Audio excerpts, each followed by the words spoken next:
Ano pinaka-memorable niyong sugod bahay? Yung nalaglag ako sa kanal.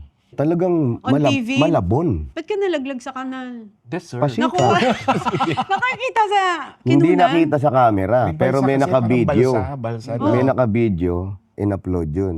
So nalaglag ako, hindi nakita. Pag ahon ko, sabi ni Tito Sen, hindi niya raw nakita. O hindi mo nakita, inulit ko pa.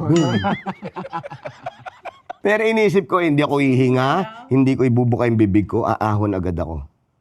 Kasi baka may mainom ako eh. Pero baka pumasok. O hindi, tumawag din si Sir. O ano nangyari? May mga open wound ka ba? Sabi sa akin, meron po. Papa-inject Saan? ka pa sana. Ito po, di ba yung nasa mukha ko? sabi niya, hindi yan, puro ko kalukuhan. Nag-aalala kami sa'yo, ano, may nainom ka ba? Wala naman po. Anong gusto mo? Sabi ko, Sir, dagdagan niyo po yung sahod namin. Ang tibay na resistensya mo. Alam mo bang Ano, tulog ano? ka na, pero napapanaginipan mo pa yung amoy. Ganon siya kalupit. Tapos ito naliligo na. Binigyan ko ng sabon. Hindi bumubula yung sabon. Totoo. ito kaya panlaba, try mo. Yung sabon na yun, ganun kakapal. To disinfect? After kasi noon, may taping kami nila bossing. Ligo uli ako.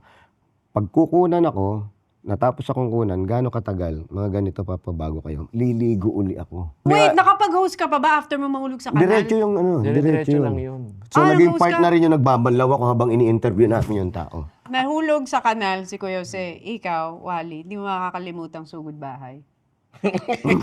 yung may nagtitinda ng itlog tapos nagpapaload. Ang dalawa pa lang nun. Wala kasi pa. Sugod. Kwento mo. Pag sugod namin, syempre, magtatanong-tanong lang. Ay, ito Tindahan po, eh, nyo. tindahan Opo, nagtitinda kami ng itlog tapos nagpapaload. Bili nga po ng bet load.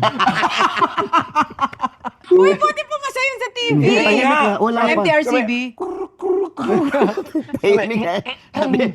Siyempre, sasapuin mo lang. Hindi raw Alam mo yung magpapaload daw.